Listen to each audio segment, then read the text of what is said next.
Hey, it's Melanie. I just wanted to jump on and say thank you so much for listening to the Eat Away Kidney Stones podcast. I've been truly blown away by all the kind and wonderful comments people have been leaving for me about the podcast. If you are enjoying the podcast, please consider leaving a review on whatever platform you listen to your podcast on. This really helps me help more people prevent kidney stones. I hope you enjoy today's episode. Welcome to the Eat Away Kidney Stones podcast. I'm your host, registered dietitian and kidney stone expert, Melanie Betts. After learning a ton about kidney stones and helping people prevent stones at the University of Chicago, I was fed up with all the terrible advice people were finding online. So I decided to do something about it. The Kidney Dietitian was born. This podcast is for people who want to learn what actually works to prevent kidney stones and still enjoy life, eating, and their favorite foods. Let's dive in.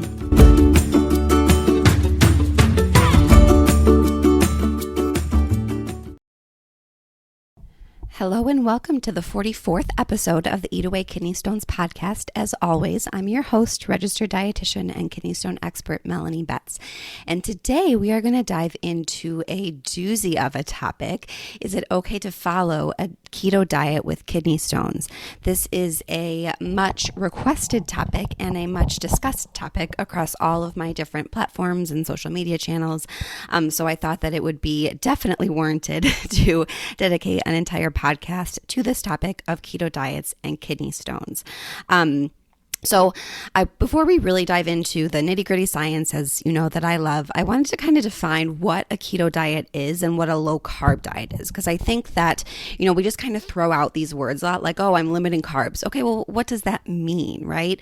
Or I'm on a keto diet. Okay, well, what does that actually mean? And there are huge differences in kind of what the official definition of these different dietary patterns are and what people actually use them. Because, low carb has been such a popular thing in our culture for quite some time, and it's bred this mindset of that carbs are bad, and that's really not the case. And so I just wanted to kind of make sure that we're all on the same page when I use these different terms throughout the podcast today. So when we talk about a keto diet, so a true keto diet is incredibly low in carbohydrate and pretty low in protein as well, and very, very, very high in fat. So the goal of a keto diet is to get your body into a state of ketosis. And this happens when you don't eat carbs, basically, or you eat such a little amount of carbs that your body has to produce ketones to give itself energy, because typically glucose is the primary energy source of our bodies, which is well and good for the vast majority of people. But when we don't have glucose to fuel all of our cells, our body's like, oh gosh, I've got to do something. And it creates ketones to do this. And the reason that a true keto diet is actually pretty low in protein as well is because our bodies can actually make a little bit of glucose from protein. And so if we gave our bodies a lot of protein, it would be able to make a little bit of glucose, which would limit the ketones that it makes, if that makes sense. Not a ton, but a little bit. And so this true keto diet with a goal of getting your body in a state of ketosis has to be incredibly low in carbs and protein. So there's kind of different, when we think about macronutrient breakdowns and where our bodies are getting calories from, there's not official numbers for what I'm about to throw out, but just to kind of give you a ballpark idea. So a true keto diet would have to be somewhere around 90% of your calories coming from fat, where about 4% or so might be coming from carbs and maybe 6% or so coming from protein. So again, the vast majority, 90% of the food that you're eating is fat. So that is what that true keto diet is. And I think that is very, very different than what people think when they say, oh, I'm going keto, quote, because it's quote, good for me. I think very, very few people are actually following a keto diet just because we don't think about that fat piece, because it really does have to be so high in fat, again, because we can't have much protein because that's going to limit our bodies going into that state of ketosis. So just kind of for some fun background, a keto diet was actually developed as a treatment for epilepsy, and it still is used as a treatment for epilepsy when other treatments fail. So in medications and all of the sort of typical things that they do for epilepsy isn't working, and it's primarily used in children, actually. And so there is definitely a medical reason for some people to be on a keto diet. And when I get to the research section of the podcast today, I'll share some numbers that we know from all of these kids going on a keto diet in terms of kidney stones. So yes, that is what a keto diet is. It was developed a long, long time ago as a treatment for epilepsy. And now we obviously think about keto and low carb for a wide variety of things, some backed with a little research, some not so much. So that's a keto diet. So moving on to, quote, a low carb diet, I'm going to call a low carb diet, or I'm going to call a diet culture keto diet, to be basically synonymous. And I think this is the type of diet when most people, quote, go keto or limit their carbs or go low carb or whatever. This is really what more people are doing. Also, for the record, I use the term diet culture. You may or may not be familiar with that term, but that is something that is commonly used to describe the endless endless diets that you, quote, should be following, and endless silly, harmful food rules that you're going to find on social media, and unfortunately even from your healthcare provider sometimes, and from your friends and family. And I would say most of the diets that people are doing do fall into this diet culture with the goal of making your body smaller and shrinking your body, and maybe not thinking about health as a whole. So anyway, I digress. Back to low carb diets. So again, what this a diet culture keto or low carb diet is going to have a lot more protein than what a true keto diet is. So again, these numbers are kind of made up, but just for context, maybe somewhere around 40% of your calories are going to be coming from protein, maybe 40% from fat, and maybe 20% from carb. That's a whole lot more carb than what we say on the keto diet, which again was only 4%. So much more protein and carb than what a true keto diet is. And I really think this is what most people are doing. Because I think also when we think, I'm going to go low carb or going to go keto, we immediately think, okay, I'm not going to eat bread, pasta, and rice. Okay, fine. For the record, bread, pasta, and rice are wonderful sources of whole grain fiber and lots of other good things, good for stone prevention. But we also don't think that there's carbs in a whole lot of other foods. There's a little bit of carb in milk. There's carb in some vegetables. There's carbs in beans. There's carbs in fruit, obviously. And so I think that unless we are super, super strict with this keto diet, a lot of times we're not actually limiting carbs that much, because there's a little bit of carb in lots of other foods, because our bodies really need carbohydrate generally to function optimally. So so that is that diet culture keto low carb diet. Just for comparison, the sort of ideal breakdown of macronutrients for kidney stone prevention or for kidney health in general. Again, this isn't official. This is me just kind of extrapolating some of the recommendations that are weight-based, but just kind of giving you some context of maybe what a more ideal kidney-friendly diet might look like. I would say that it should be closer to 55 to 60% of your calories coming from carbohydrate, maybe 10% from protein, because we know that too much protein, especially that non-dairy animal protein, is significantly associated with a higher risk of kidney stones. And also, if you happen to have kidney disease, it is highly associated with a progression of kidney disease as well. So we don't want a ton of protein, and maybe 35% or so of your calories from fat. A lot of times people are like, oh my gosh, Melanie, how in the world can you say so many carbs? Like that's, I'm going to gain weight. That's, how can you recommend so many carbs? My answer is you need calories, and carbs are not bad for you, especially when we're getting most of our carbs from healthy whole grain sources like whole grain pasta, brown rice, whole grain bread, fruit, and milk. These are foods that are very, very good for you, and they have carbohydrate in them. And especially when we put all of this into context of we don't want to have a ton of protein. We need to get our calories from somewhere, right? Calories are not bad. We need to fuel our bodies. And so if we don't want to eat a super high fat diet, which isn't great either, and we'll talk about that a little bit later today, I'm not advocating for a low fat diet. I gave us about 35% of calories from fat, because I think fat is a wonderful part of our diet. It makes our food taste good. It helps make us feel full, and it has important roles of helping our bodies in different ways. But we don't, of course, want to have a super, super high fat diet, because people with kidney stones are actually at a higher risk of different heart diseases as well. And so I don't want to be pumping us full of fat. And when we think about where calories come from, they have to come from one of these three groups. And there's alcohol, but we generally don't want a significant amount of our calories from alcohol. So our calories are coming from these three macronutrient groups: fats, protein, and carbs. And so when we don't want a ton of protein, which we already talked about, we certainly don't, and we don't want a ton of fat, we have to make up the rest with carbohydrate, and that's okay. Again, because carbohydrates are in all of these really wonderful healthy foods that are really good for kidney stone prevention as well. And also, for the record, I would say that the recommendation for general health is very much in line with what I just threw out there for kidney stone prevention, maybe a little bit more protein, but not a ton.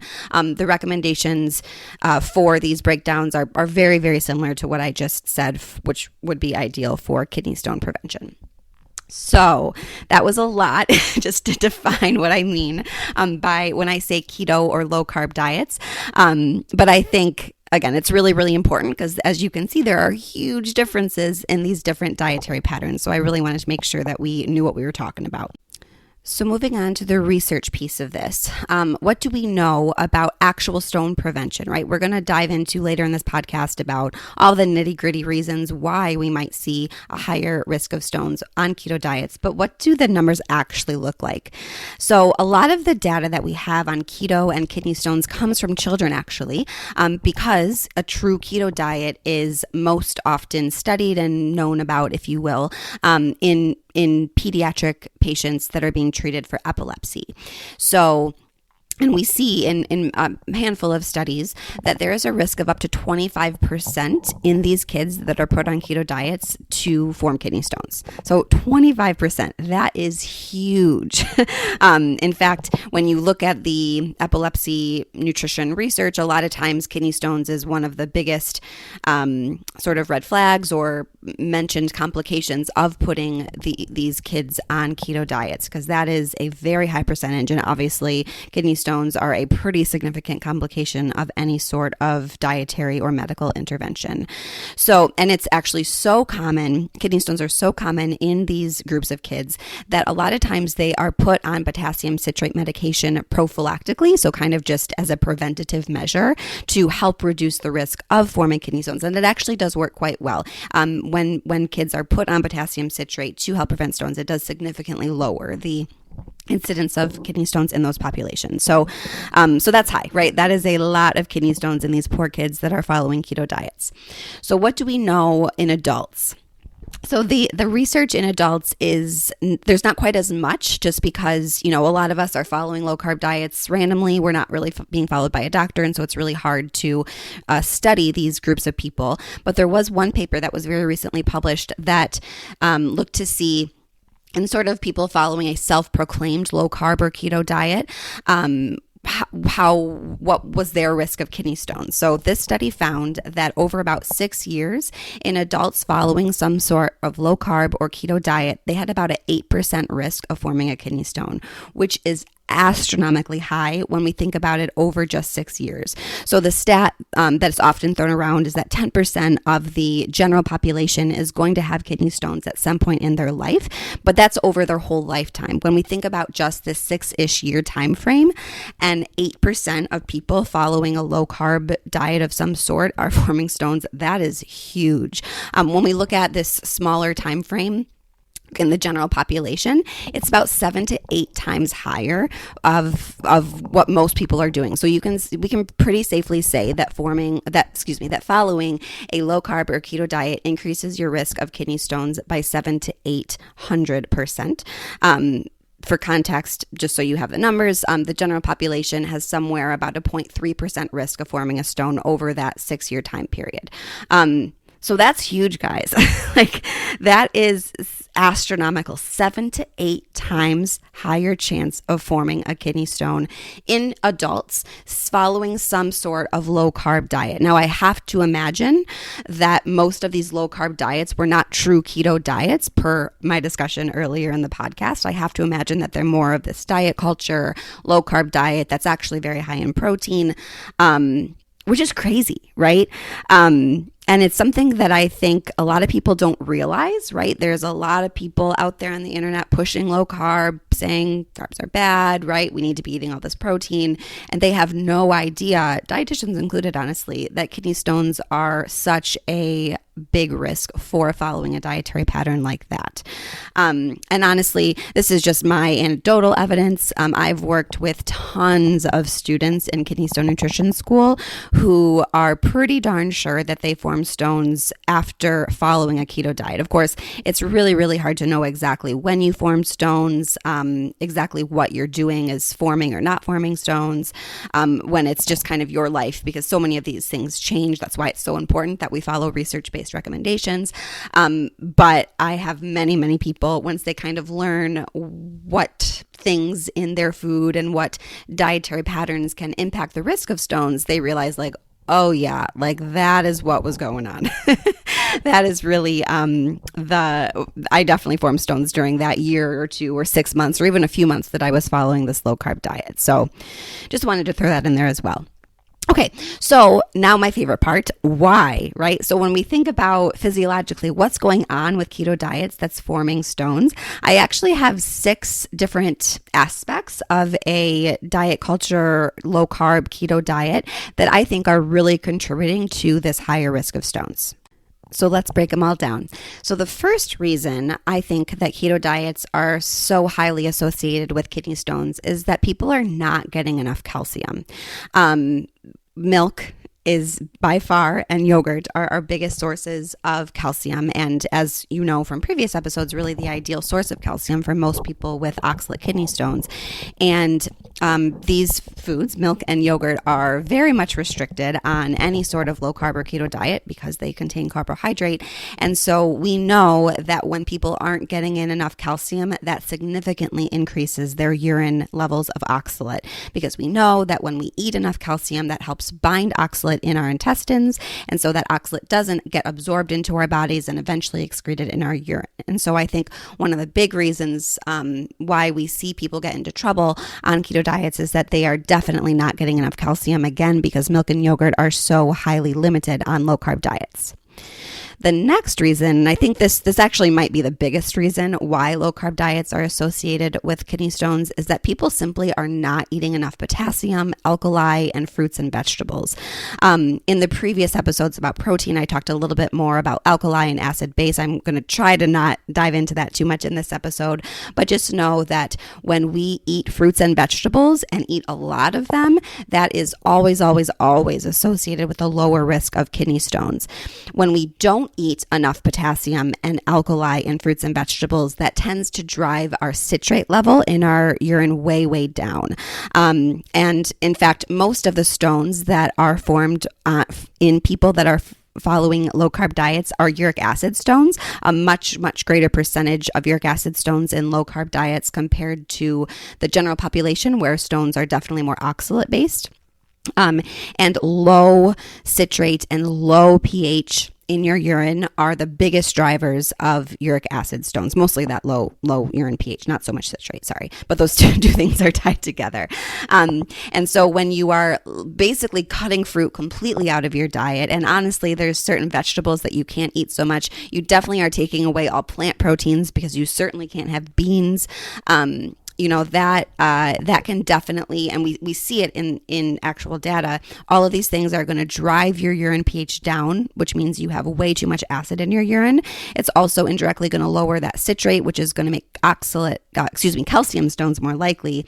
And that is going to increase your risk of kidney stones. So basically not eating fruits and vegetables on these super strict low carb diets. The third reason why I think that low carb diets are associated with more stones is that they have a lot of fat in them, right? Certainly a traditional keto diet has a ton of fat, and any sort of diet culture, low carb diet, is also going to have a lot more fat than certainly what's recommended for general health, or what I recommend for kidney stone prevention. And this one is a little bit conjecture, but I do think it's important to think about how all of that fat is impacting our gut microbiome. We are just beginning to understand how important our gut microbiome or gut microbiota is when it comes to kidney stone prevention. And generally, very high fat diets don't do not do good things for those little bacteria that are living in our intestines. So one of the reasons why is that when we're eating a very high fat diet, we likely aren't eating enough fiber, and those little gut bacteria love fiber. They eat it for us, and that helps them thrive and live their best lives down there. And so we think that likely a very high fat diet isn't a good thing for the gut microbiota in general, and we know that there's a huge connection between those bacteria down there and kidney stones. So I think that very high fat content of a low carb diet could be doing us some harm via that mechanism. The other thing that potentially could be happening is that when we are eating a super high fat diet, that fat kind of binds to calcium in our intestine, and that calcium then can't bind to oxalate and do all of the magical stuff that it can do to help lower oxalate absorption in our intestines. So, in fact, this is one of the reasons why we see such high risk of kidney stones after bariatric surgery, because people after certain types of bariatric surgery, they're not able to absorb fat, and so that fat kind of goes right through their intestines, and that is all of that fat is blocking oxalate and calcium from binding and doing what we want it to do in our intestines. And so you see incredibly, shockingly high urine oxalates in people who have had bariatric surgery, because that oxalate is just free to get absorbed because the calcium that they're eating can't do what it should be doing because it's bound to fat. So anyway, that was a long explanation of fat, but hopefully that's helpful. Again, I hope that there's some science nerds out there that really like my sciencey, nerdy explanations of all this. So the next reason why I think that low carb diets are associated with stones is that they have way, way too much protein.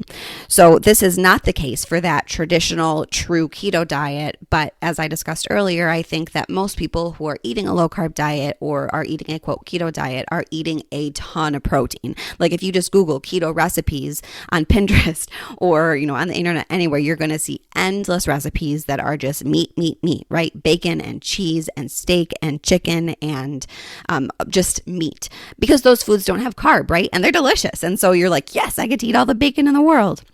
So I really think that this excess protein that people are inevitably doing on a low carb diet, especially if they're not doing this with the help of a dietitian, is massively contributing to that risk of stones.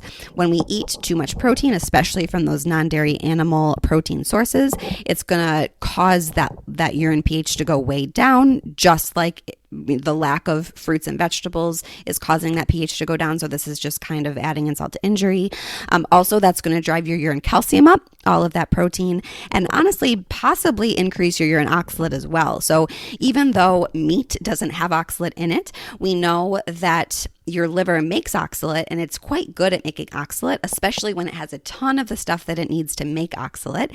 And one of the things that your liver can make oxalate from is non-dairy animal protein. Basically, the amino acids that protein is made of, your liver loves to make oxalate from. And so honestly, all of that meat protein, especially in these super high amounts, could be contributing to higher oxalate levels as well, even though those foods don't actually have oxalate in them. So the fifth reason I think that keto diets are causing all these stones is that there is a potential for incredibly high intake of oxalate, which is very problematic, especially when we're not eating enough calcium, because we're not allowed to eat milk and yogurt on low carb diets, right? So if you've been around me for a long time, you know that I say that dietary oxalate doesn't matter, and it doesn't when we're eating a healthy, well-balanced diet that includes enough calcium. But I feel like the two foods that always come up on a low carb diet are almonds and spinach. And even though these foods are totally fine for many people with kidney stones to have, they do have a ton of oxalate in them. And when you are on a super restricted diet, like a keto diet or any sort of low carb diet, there's not many foods that you can eat. And you tend to sort of binge or overdose on those foods that you know are, quote, safe. And so often spinach and almonds come up because they are healthy foods, and they are generally healthy foods. And they are very, very low in carb. And so people just go crazy eating, Costco-sized bags of almonds and eating the giant tubs of spinach, making spinach smoothies, and right, because there's not a ton of quote healthy foods that one can eat on a low carb diet. And so I feel like this basically binging of oxalate, very, very high oxalate foods that happens on some people who are following a low carb diet could be contributing. Obviously, not everyone who follows a low carb diet is binging on on spinach and almonds, but I have definitely seen that be the case. Again, because these are kind of quote safe low carb foods and they are just common in our culture. And they are healthy foods, so people think, great, I'm going to eat a ton of them. But that definitely gets us into trouble, especially when we are cutting calcium out, essentially. And then the last reason that I think that keto diets are associated with stones is because there's really no focus on sodium. And this is just sort of anecdotal evidence, but I feel like, again, these low carb diets are very, very heavy in meat. And unfortunately, a lot of times it's processed meat, like bacon. If you Google keto diet, like I guarantee on the first page, there's going to be some very bacon heavy recipe. Again, nothing wrong with bacon. It's delicious. But when we are just kind of saying bacon is a free for all, and we're not eating it in a healthy, well-balanced diet, it does get us into trouble. And so, of course, when we eat a diet that's very high in sodium, it's going to drive our urine calcium up, thereby causing kidney stones. And I think also when we're on, kind of going back to when we're on a super restricted diet, we find safe foods and we just kind of focus on them. And a low carb diet, of course, doesn't mention salt at all, right? Like all we're thinking about is eating protein and carbs generally. And so we're not thinking about all the other things that are so important for our health. And I think sodium, unfortunately, kind of goes by the wayside when we're just really, really hyper focused on limiting carbs. So I think that might be another possible reason why these low carb diets are so associated with kidney stones. So kind of in summary, those reasons are that they're not getting enough calcium because we can't have milk and yogurt. We are not eating anywhere near enough potassium, and fruit and vegetables even are limited as well. I think there's way too much fat that's impacting those gut microbiomes and potentially increasing oxalate absorption in the gut. There's way too much protein in the diet. There's potentially very, very high intakes of some very, very high oxalate foods, and we're not thinking about sodium. So honestly, all of these things together are really creating a perfect storm for kidney stone risk. And so it's really not surprising that we see that up to 800% higher risk of kidney stones in adults who are following a low carb diet. So I wanted to end this episode with just some thoughts about what do you want to do if you want to go low carb, right? So I will say that I do not recommend going very low carb or a keto diet unless it's medically warranted, aka you have epilepsy. If you do not have epilepsy, and especially if you have you have a history of kidney stones, I cannot recommend a keto diet or a strict low carb diet ethically, because I know that it is going to significantly increase your risk of stones. However, I do think that we can think about carbs differently, right? Like I do think that it makes sense for general health and honestly for kidney stone prevention as well to think about where we're getting our carbs. And even though we can't go super, super low carb, we could maybe reduce our carbs, because I do think that a lot of times we are eating a whole lot of some very high carbohydrate foods that aren't super health promoting, right? Like I'm a pasta lover. And so, when we eat pasta, we tend to eat huge portions of it, which is totally fine now and then. But if we're having huge portions of pasta, maybe we're also for lunch having a huge sub with like a ton of white bread, you can see how these sort of refined, lower fiber carbohydrates are sneaking in. And so if you want to go low carb or lower carb and you have a history of stones, I would say, again, don't be so strict on carbohydrate that you can't get in that dairy and that you can't get in some fruit and some whole grains and a whole lot of veggies. Basically, just be more reasonable in your approach than these incredibly low carb diets that are gonna force you to eat more protein or eat a ton of fat, because again, you've got to get your energy from somewhere. And of course, if you do choose to go low carb, be mindful of protein. Just because you're limiting carbs does not mean that you have this free for all for protein. It really has to be this balance. And of course, everything really should be personalized to your 24-hour urine test, because some of these things may not really be relevant for you based on why you're making stones and what that urine test is showing. And so, of course, it really is best to work with your dietitian to see what kind of makes sense for you. But my best advice is, if you do want to go low carb, is just to not go super strict. Still make sure that you're including some fruit, some dairy, But sure, maybe we don't need to have a giant piece of cake every day. Have a small piece of cake every day, right? And these are like more reasonable changes when it comes to going low carb versus these super, super extreme low carb or keto diets. So that was a long podcast. I hope that it was interesting for you. There's a lot of information thrown in there. I actually have a blog post all about keto diets and kidney stones, so I will definitely link that in the show notes. And I'll also link some of the studies that I referenced in the podcast today. I really hope that this was an interesting episode. Again, this one got really, really in the weeds, but I love it. This is a topic that I'm quite passionate about. And as always, I'm looking for more questions to be answered on the Eat Away Kidney Stones podcast. And so if you have a question that you would like me to answer, please, please, please record it. There's a link in the show notes to do that. It's so fun to hear from you. So make sure to record that question if you have something for me. And with that, I'm going to close this episode, and I hope to see you next time on the Eat Away Kidney Stones podcast. Thank you for listening to today's episode. For more help with kidney stones, check out my website, www.thekidneydietitian.org. For more personalized help from me, check out my online course, Kidney Stone Nutrition School. VIP enrollment includes help directly from me. I can't wait to see you there and help you prevent kidney stones. Have a great day.